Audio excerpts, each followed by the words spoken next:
Desconocemos mucho sobre nuestro pasado. Desconocemos cosas como la existencia de templos a lo largo de nuestro territorio desde hace más de 4500 años.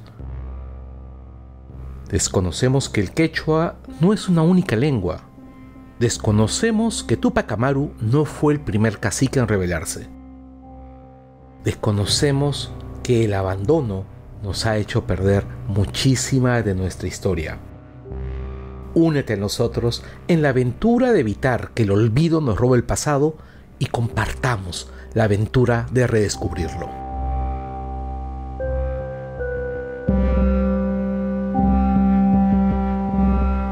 Buenas, saludos. Este es un nuevo episodio de Más de 200.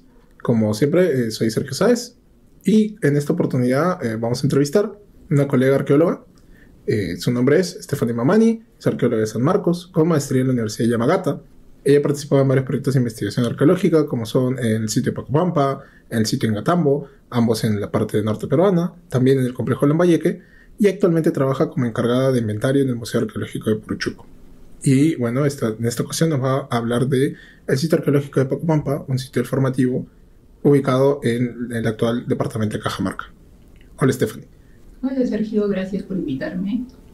Sí, bueno, en primer lugar, cuéntanos un poco cómo ha sido tu experiencia en Pacopampa, cuánto tiempo estuviste, cómo llegaste al proyecto.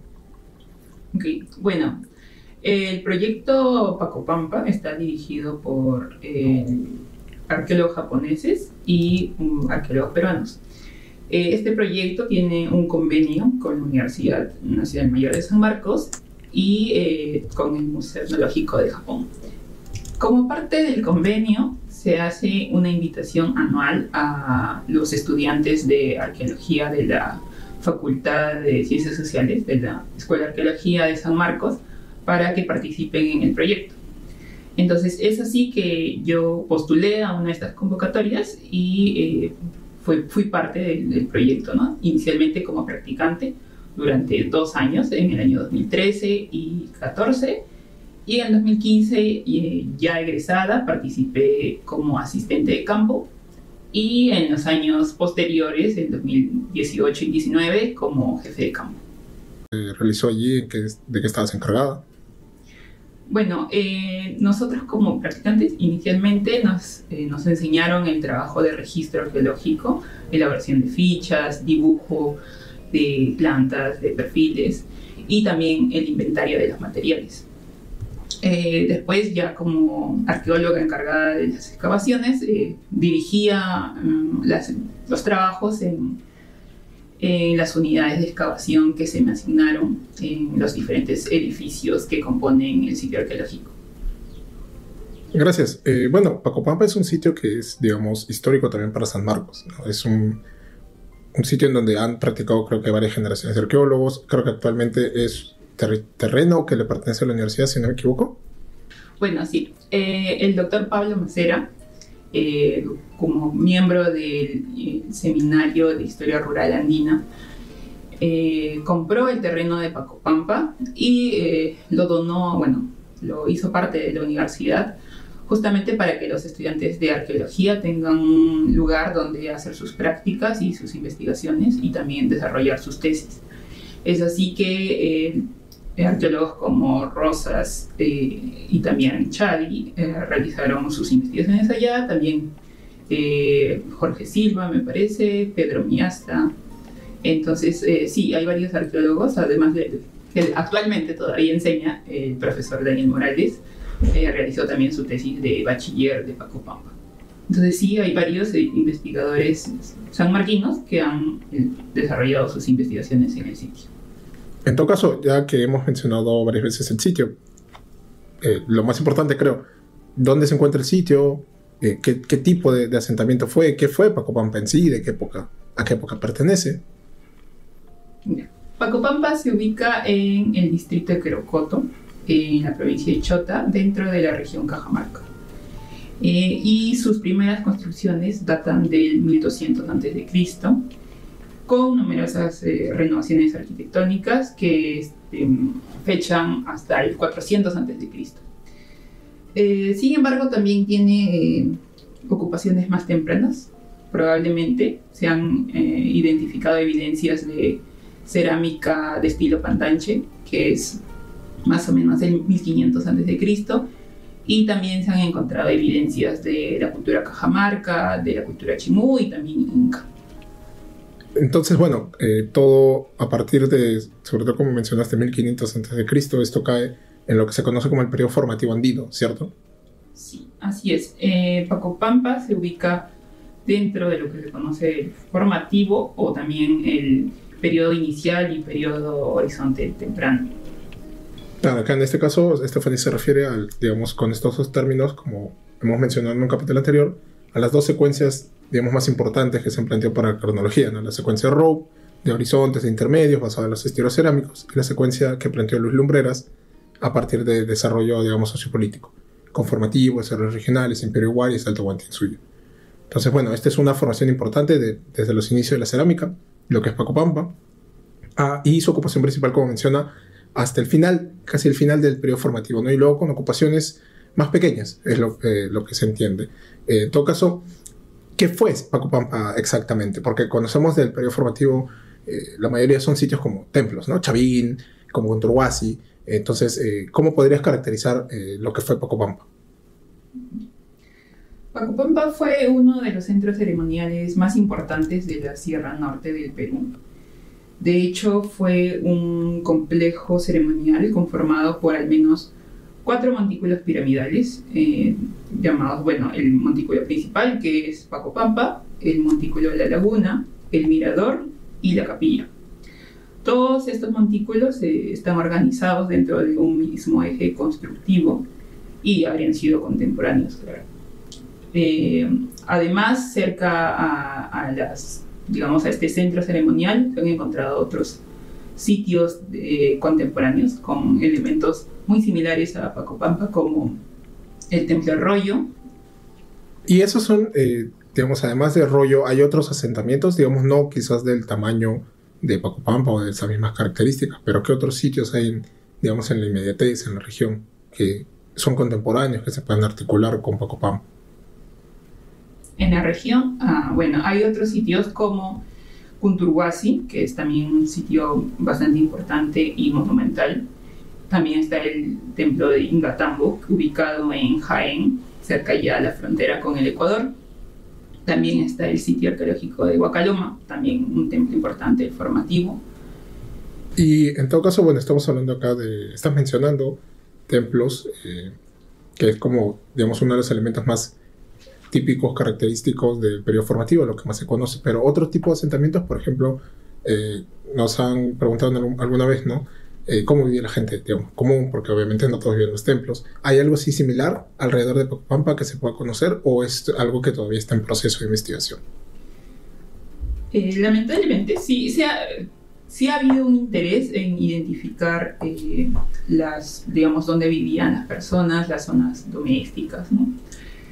Sin embargo, no se ha podido identificar dónde estarían ubicados, ¿no?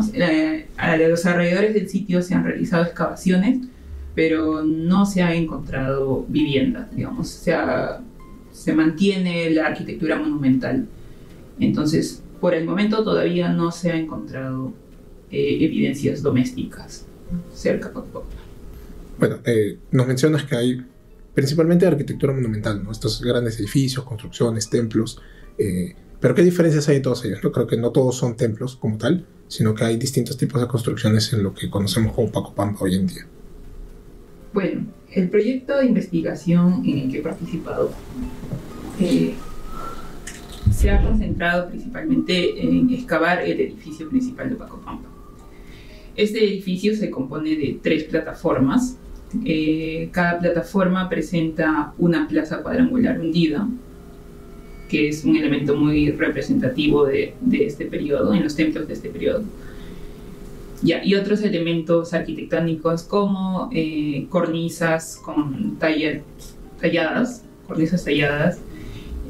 columnas cilíndricas, líticas.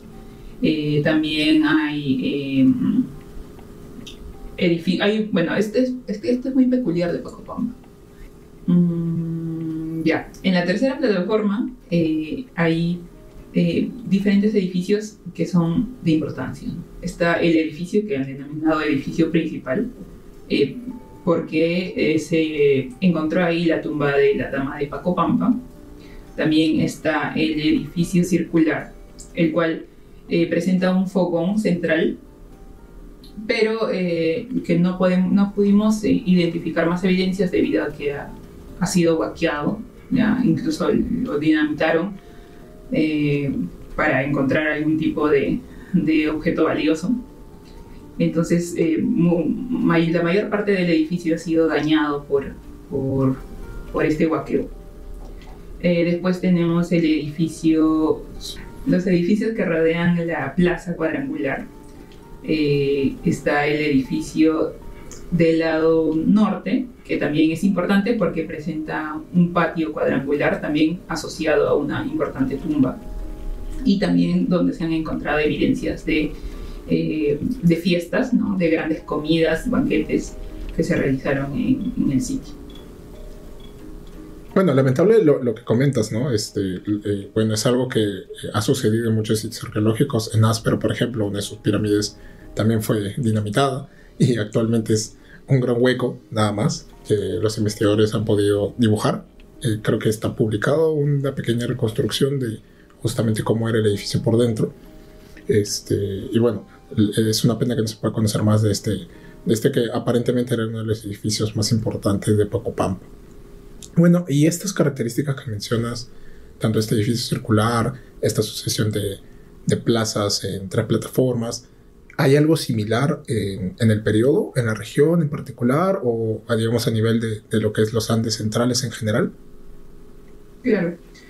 Pacopampa ha sido relacionado por diferentes investigadores, ¿no? Como Tello, Willey, Rosas y Chadi también, al centro ceremonial de Chavín de Huántar, ¿no? Porque tiene muchas características similares, como la arquitectura, que ya mencioné, la construcción monumental en piedra, la presencia de plazas, elementos como las columnas, escalinatas, canales, además que presenta escultura lítica con diseños felínicos, de serpientes y también de aves rapaces.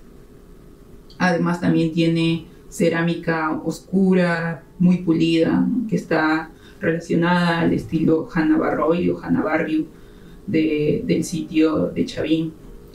Entonces Pacopampa habría sido parte de esta esfera de influencia que se difundió desde el centro de Chavín de Huántar. Bastante interesante. ¿Y estas esculturas que comentas, por ejemplo, es algo similar a lo de Conturhuasi, por ejemplo? Claro, tienen muchas similitudes, digamos, en la técnica de tallado, pero los elementos las representaciones que vemos en la escultura, en el caso de Pacopampa, son más de carácter zoomorfos. Se han encontrado seres antropomorfos con rasgos felínicos que se piensan son de características femeninas, ¿no? ¿Por qué? Porque hay una estela, la estela de Pacopampa, que presenta un personaje probablemente femenino debido a que tiene una vagina que sería dentada, presenta colmillos, entonces la han denominado como vagina dentada. ¿Y esta escultura que comentas está todavía en el sitio de Pacopampa? No, esta escultura se encuentra en el Museo Larco porque fue recuperada por Rafael Larco y, bueno, agregada a su colección. Bueno, eso es algo que ha sucedido también, lamentablemente, en los inicios de la arqueología profesional. Por eso también, por ejemplo, el Museo de Arqueología y Antropología, que está en Pueblo Libre, cuando se pueda volver a abrir, tenemos, por ejemplo, la Estela Raimondi, ¿no? Que es un pedido también de la comunidad que pueda regresar a Chavín de Huántar. Y tenemos también estelas de Sechín, por ejemplo, y bueno, otros elementos que se han traído de otras regiones durante, digamos, las primeras décadas de investigación arqueológica. En todo caso, a propósito de la mención de esta figura femenina en la escultura lítica, ya has mencionado también el entierro de lo que han llamado la Dama de Pacopampa. ¿Puedes comentar un poco más sobre este descubrimiento? La Dama de Pacopampa fue encontrada en la tercera plataforma del sitio. Su tumba es bastante peculiar porque presenta una forma de bota y es una tumba bastante profunda. También presenta lajas de piedra bastante grandes que cubrían el entierro, el cual se trata de una mujer adulta de 1,62 m de altura, bastante alta para la época. Presentaba deformación craneana. El cráneo también tenía pigmentos de cinabrio y lazurita. El cinabrio, por si acaso, es coloración roja, si no me equivoco, de mercurio, ¿no? A base de mercurio, que es un elemento tóxico, pero que se lo encuentra en varios entierros, digamos, de personajes de élite en el Perú prehispánico. ¿Puedes continuar? Además, fue enterrada con orejeras y pendientes de oro. Se encontró también con vasijas pulidas. Bueno, los elementos que comentas pues son raros, ¿no? Creo que no es oro como tal, no se ha encontrado en otros contextos, ¿cierto? Así es. Las tumbas que se han encontrado con oro son mínimas. Me parece que solo hay 3. Bueno, el de la Dama de Pacopampa, que fue la primera. Después hay una tumba, digamos, menos ostentosa, que solamente tiene un dije en forma de aro, de oro. Y otra tumba importante es la de los sacerdotes de la serpiente jaguar, en el cual se encontró 2 individuos, uno masculino y otro femenino, que el femenino era el acompañante del primero. Individuo masculino portaba un collar de cuentas de oro también y un dije en forma de colmillo, mientras que su acompañante presentaba una vasija con forma de serpiente y con cabeza de jaguar. De ahí viene el nombre que se le ha dado a esa tumba. Interesante. Y bueno, en general no es común tampoco en la región, ¿no? Este tipo de hallazgos. Creo que Cunturhuasi, que es donde se encontró otra serie de tumbas, digamos, bastante ostentosas, con estas coronas, con una talla bastante fina. ¿Hay algún otro ejemplo en la región? No se ha encontrado en otros templos contemporáneos este tipo de objetos. Ese es un elemento importante, ¿no? Porque también estamos hablando de... existen debates en arqueología andina, obviamente, sobre el carácter de la sociedad. En el formativo ha sido bastante influyente el planteamiento original de Tello, ¿no? Sobre la cultura chavín, también como Lumbreras planteaba, ¿no? También como inicios de una diferenciación social por gobiernos teocráticos. Entonces, ¿qué nos dicen o cómo se ha interpretado el hallazgo de estos entierros, digamos, de personajes de élite, que podríamos llamarlo, creo, de alguna forma, en Pacopampa, ¿no? Claro. Bueno, ambas tumbas presentan bienes de prestigio y también muestran un tratamiento especial de los individuos, así como de las tumbas donde fueron encontrados, indicando que hay una diferenciación social y posiblemente la aparición de sociedades jerarquizadas, ¿no?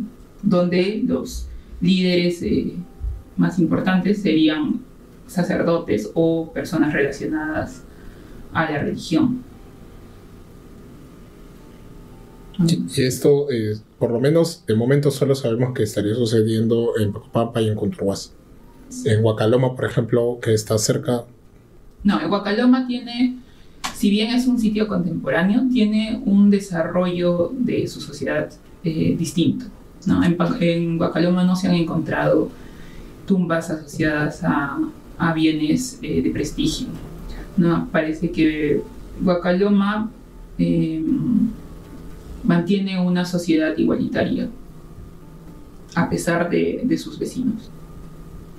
Ese es un punto interesante, ¿no? Porque también puede quedar una noción de quizás como que los Andes, todo lo que sucedía en un lugar era igual para todos, ¿no? Cuando sabemos que realmente no es así. Ya en episodios anteriores justamente se ha tratado, por ejemplo, como tenemos personajes de élite como las sacerdotisas Chornancap de Lambayeque en el norte, y a la vez en la Sierra Central, Xauxas y Huancas no eran sociedad estatal, no estaban con jerarquías marcadas, sino que más, digamos, de un nivel de igualitarismo que no está presente en la costa norte. Entonces acá también vemos algo similar, ¿no? Tenemos la aparición de jerarquías en un contexto en donde hay, como ha mencionado Stephanie, ¿no? Bastantes contactos, relaciones con zonas alejadas, Pacopampa desde Cajamarca, Ingatambo en Jaén, Chavín en Ancash, y bueno, hay muchos otros sitios, ¿no? Pero vemos que las relaciones o el carácter de cada asentamiento no es similar, a pesar de que hay algunas...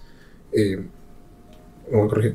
El carácter de cada asentamiento no es el mismo, a pesar de que hay similitudes, como es la cerámica, como puede ser incluso el estilo de la escultura, como puede ser algunos diseños arquitectónicos, como se ve en Huacalomo podría ser algo más igualitario, y en otros lados como Pacopampa, Punta Huasi, no.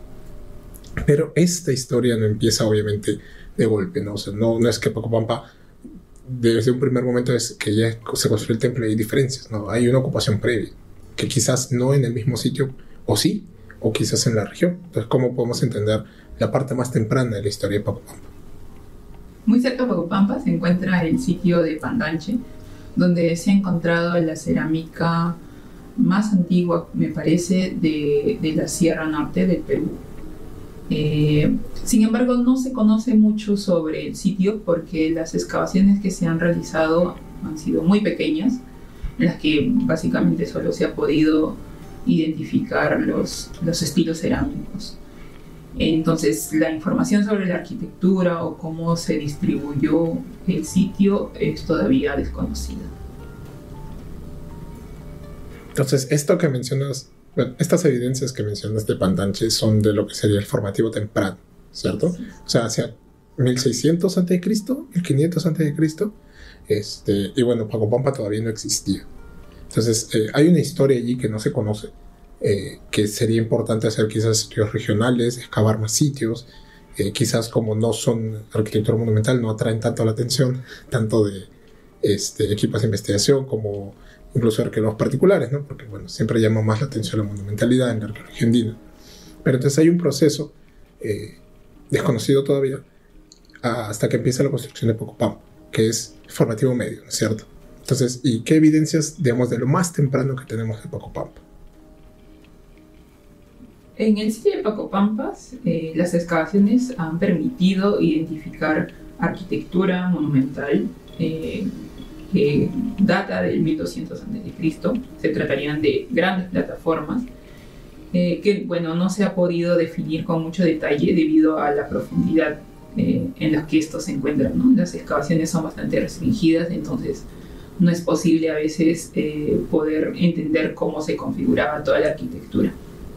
Sin embargo, las recientes investigaciones que se han realizado en el sitio en el año 2022 y 2023, en el montículo frente al edificio principal llamado La Capilla, se han encontrado dos tumbas importantes que también datan del 1200 a.C. Estas tumbas han llamado la atención.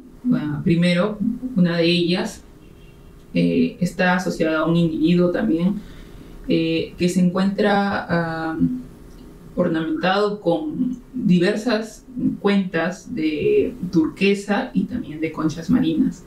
Se ha encontrado asociado a 9 conchas o pututos provenientes del Ecuador.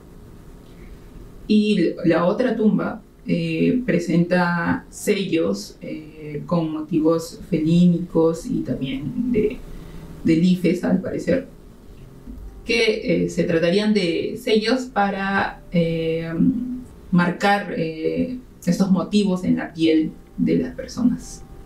Entonces, estos son, digamos, los en cuanto a restos humanos, lo más antiguo que se ha encontrado en Pacopampa, o asociado a Pacopampa.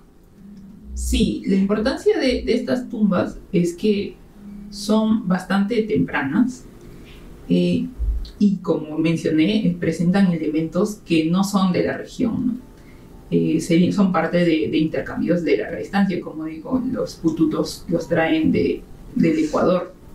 Entonces, ya desde esta fecha, que es bastante temprana, se estarían viendo la aparición de los primeros líderes en el sitio, quizás de una forma muy... ¿Incipiente? Claro, muy incipiente, que no se ha visto en otros centros ceremoniales contemporáneos, ¿no? Sí, creo que del formateo temprano en la costa está Huaca de los Reyes, que es arquitectura monumental bastante grande, que está en el Valle Moche, pero no hay entierros de ese tipo. Más tempranos todavía están los sitios de Casma, Sechina Alto, y bueno, después están las Aldas, pero tampoco tienen entierros, ¿no? O sea, la particularidad en este caso de estos hallazgos es los entierros, que nos permiten quizás una aproximación directa a las personas, ¿no?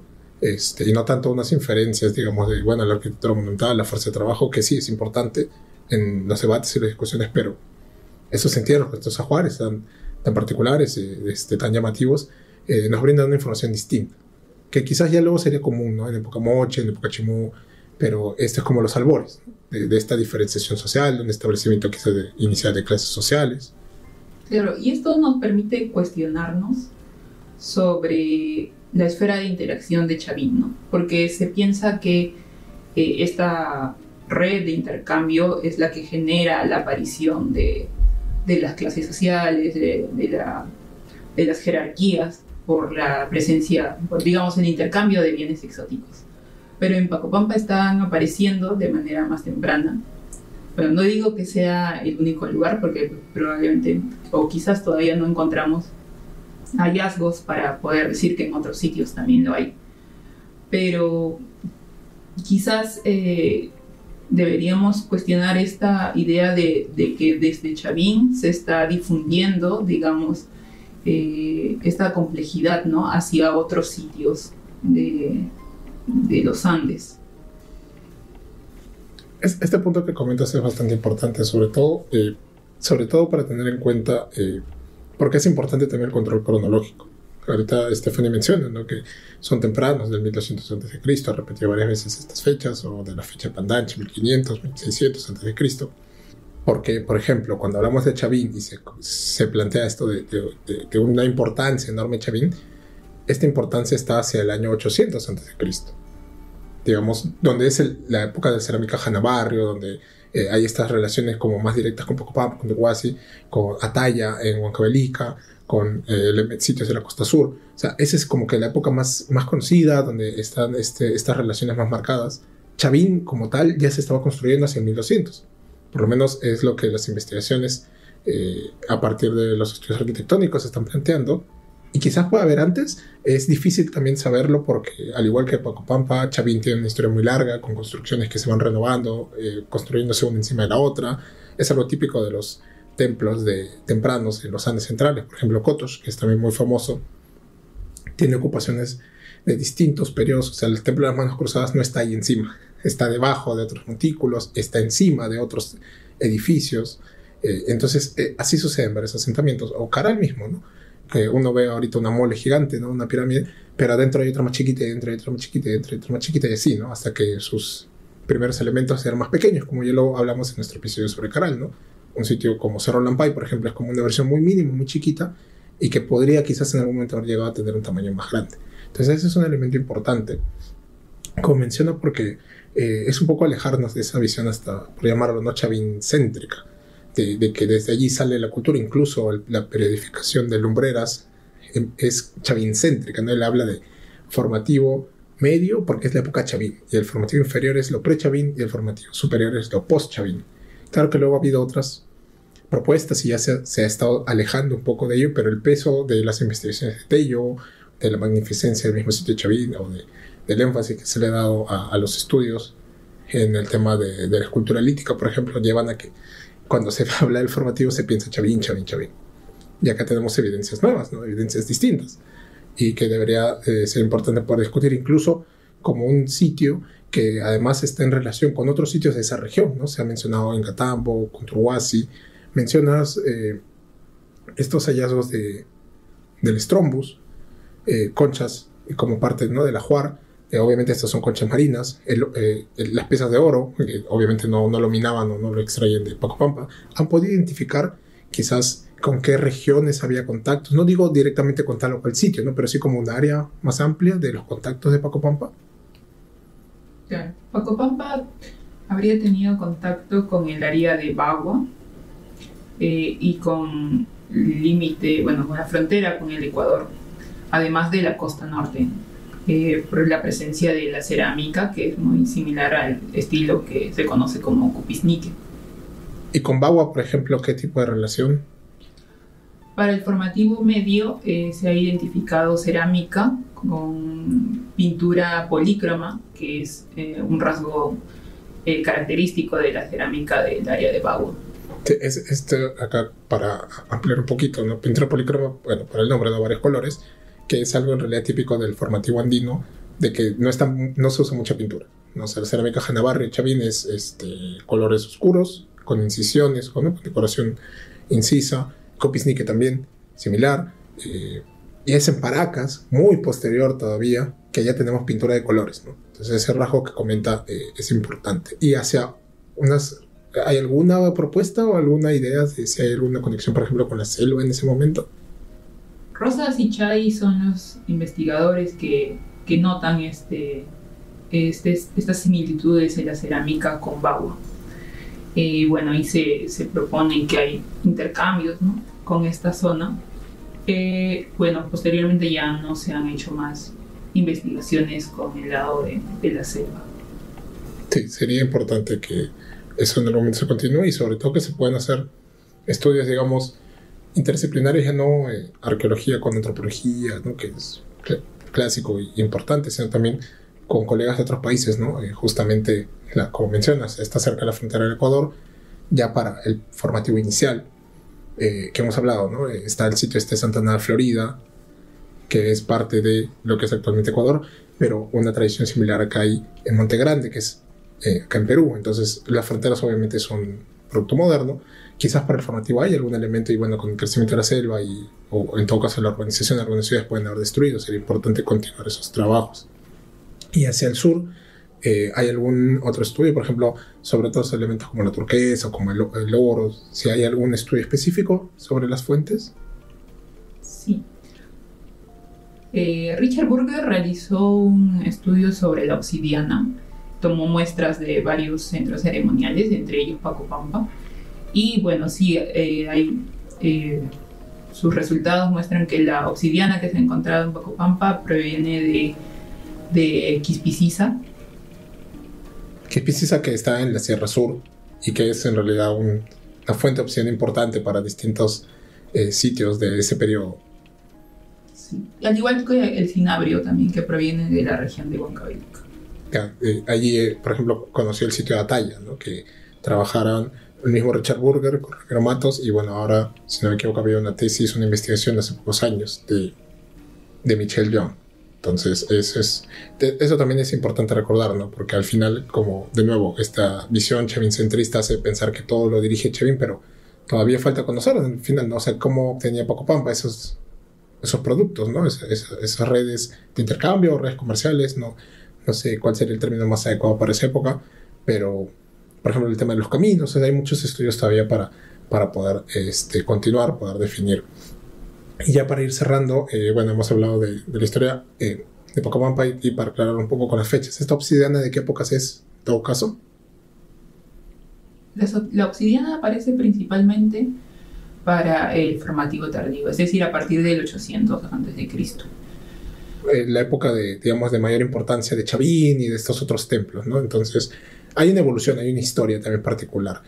¿Qué nos puedes decir de los últimos momentos de Pacopampa como templo? Cuando el sitio ya deja de funcionar. Primero, ¿de qué épocas más o menos deja de funcionar y qué sucedió? Pacopampa deja de presentar renovaciones arquitectónicas más o menos a partir del 400 a.C. Como mencioné, ya no hay más modificaciones en arquitectura, salvo que la plaza ubicada en la cima de la pirámide es clausurada, al parecer para dejar de ser usada, y en uno de los patios ubicados al norte de esta plaza se ven numerosos eventos de festín que se habrían realizado como las últimas actividades dentro del templo. ¿Y hay alguna idea de por qué se abandona el sitio? Se plantea que hubo una crisis de la religión en Pacopampa y por lo tanto el poder de los líderes religiosos habría sufrido daños, por lo que el sitio dejó de ser habitado. Bueno, esta crisis no es exclusiva de Pacopampa, en todo caso, no creo que es el 500, 400 a.C. es que comienzan a abandonarse varios de los templos del formativo, el mismo Chavín, si no me equivoco también Cunturhuasi ya hay algunas construcciones, pero es como que ya más mínimo. En el Huánuco, por ejemplo, también ya se abandonan o las construcciones terminan siendo mucho más pequeñas o se reemplazan por espacios domésticos. Es algo, digamos, quizás como una crisis generalizada, ¿no? A nivel centroandino. Así es. Estas crisis están relacionadas o las están relacionando con el fenómeno del Niño o crisis ambientales, ¿no? Que habrían motivado a las personas a trasladarse y, bueno, abandonar sus centros religiosos. ¿Es la única hipótesis sobre ese punto? O bueno, al final también va a haber de todas modas preguntas abiertas, ¿no?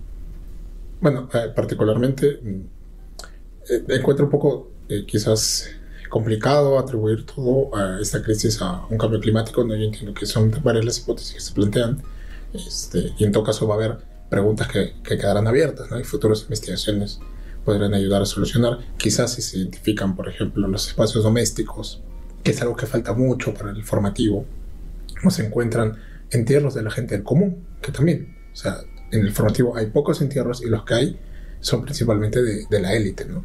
Que eso también marca socialmente algo importante, pero nos dificulta entender, por ejemplo, estudios de población, ¿no? Saber si hay problemas de la dieta, para ver si hay migraciones, hay estudios químicos que te permiten saber si la población migraba o no desde jóvenes o a lo largo de su vida, etcétera, ¿no? Entonces hay varios puntos ahí que de todos modos quedan sin resolver y que futuros estudios nos ayudarán, y estudios no solo en Pacopampa, sino en los sitios alrededor y otras regiones. Y ya para cerrar, comentas al inicio que Pacopampa tenía no sé si ocupaciones, pero por lo menos presencia material Cajamarca, Chimú, Inca. ¿Qué nos puedes decir de esto? Porque entiendo que el templo ya está abandonado.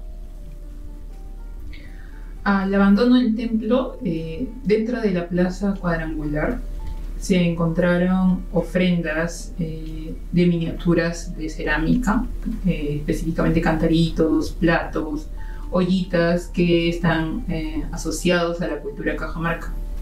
Estas ofrendas se habrían dejado a manera de un sello dentro de la plaza y nos estarían indicando que estas poblaciones todavía tienen una memoria o algún conocimiento de la importancia que tuvo el templo de Pacopampa, por lo que les dejaron también, presentaron de alguna forma sus respetos o dejaron ahí algún tipo de marcador de la importancia del sitio, ¿no? También se han encontrado tumbas chimú cerca. En el montículo de la capilla se encontró una tumba chimú. Y también dentro de la misma plaza de Pacopampa se encontró una ofrenda de capacocha inca, de un ídolo de oro que presentaba un tupú de plata también.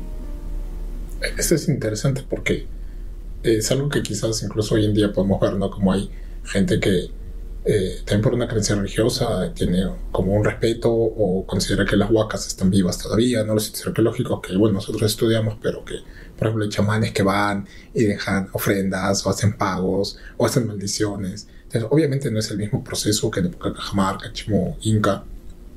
Hay sus diferencias, pero como menciono, no hay un tema de memoria también, de reconocimiento de que esto es algo muy antiguo, que tiene una importancia y que, bueno, es bastante claro por cómo han quedado los restos, ¿no? Al final Pacopampa es un sitio que como que es muy notorio, ¿no? Al final es grandes plataformas que han transformado definitivamente el paisaje. Es el primer sitio que altera el paisaje de esa magnitud, creo, en la zona, ¿no? Sí, así es. Bueno, si bien se ha utilizado el relieve natural el sitio, bueno, ha crecido bastante a lo largo de sus constantes renovaciones, ¿no? ¿Y posteriormente ha habido algo de esa magnitud en la zona inmediata? No, no se ha encontrado arquitectura de esa monumentalidad. Claro, y eso también es importante, ¿no? Nos indica también que, por ejemplo, esta sociedad que desde el 1200 hasta el 400, de unos 800 años de historia, en donde surgen quizás las primeras clases sociales en la zona, las primeras élites, las primeras diferenciaciones, jerarquías, quizás hasta relaciones de explotación, tuvo una época y bueno, termina entrando en una crisis, desapareciendo, y luego las otras sociedades que lo reemplazan, por ejemplo, lo que conocemos ahora como Cajamarca, no tiene esos niveles. O sea, sí podemos identificar quizás algunas diferencias sociales, pero no esta magnitud. Incluso la presencia wari, que tampoco es como que una ocupación tan marcada como vemos, no sé, pues en Piquillacta, en el Cusco, o Viracochapampa, en Huapachuco. No había esa diferencia hasta la conquista inca.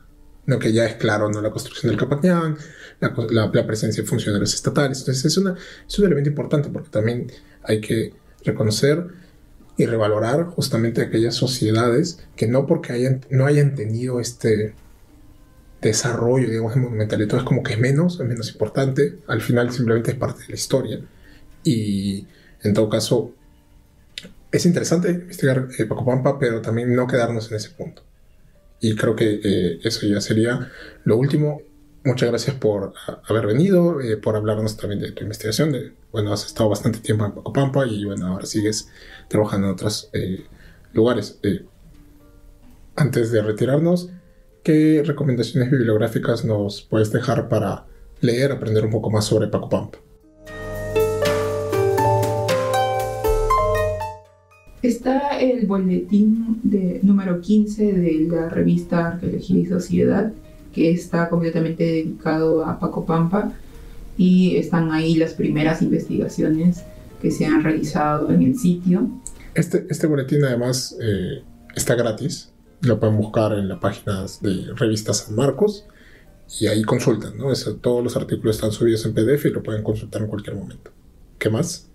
También están las revistas de Senri Ethnological Series, donde el doctor Yuji Seki, director del proyecto, ha publicado varios artículos en español e en inglés, también disponibles en la web. Y bueno, más recientemente ha publicado en el libro Reconsidering the Chavin Phenomenon in the 21st Century de Nesbitt y Burger, también un artículo sobre el establecimiento del poder en el periodo formativo en la Sierra Norte del Perú. Ahí discute, supongo, aparte de Pacopampa, Huacaloma, Coturhuasi, y bueno, esto que hemos estado conversando, ¿no? De cómo es importante también resaltar la historia regional, ¿no? En estos casos.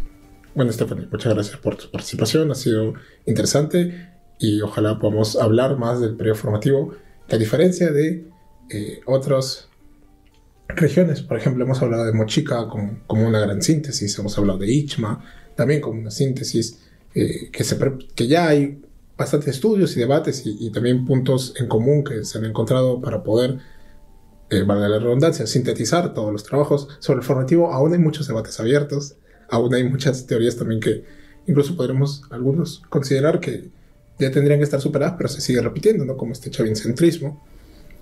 Y por ello creo que es importante discutir sitio por sitio, y ya espero poder tener quizás otros arqueólogos, otros colegas que nos puedan hablar de sus investigaciones en las otras regiones.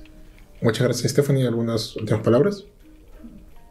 Gracias por la invitación y bueno, espero que más personas puedan conocer sobre el periodo y sobre Pacopampa sobre todo. ¿El sitio se puede visitar? Sí, el sitio está conservado y presenta también paneles informativos para los visitantes. Así que sí es visitable. Y bueno, próximamente también se están realizando las gestiones para construir un centro de interpretación en el centro poblado de Pacopampa. Qué bacán, qué bacán. Eso va a ser bastante interesante. ¿Cómo se llegaría si uno quisiera visitar Pacopampa? La vía más sencilla desde Lima es ir a Chiclayo primero y desde Chiclayo tomar buses hacia Querocotillo, en Cajamarca, ¿no? Son más o menos 6 horas de viaje desde Chiclayo. ¿Y de Querocotillo?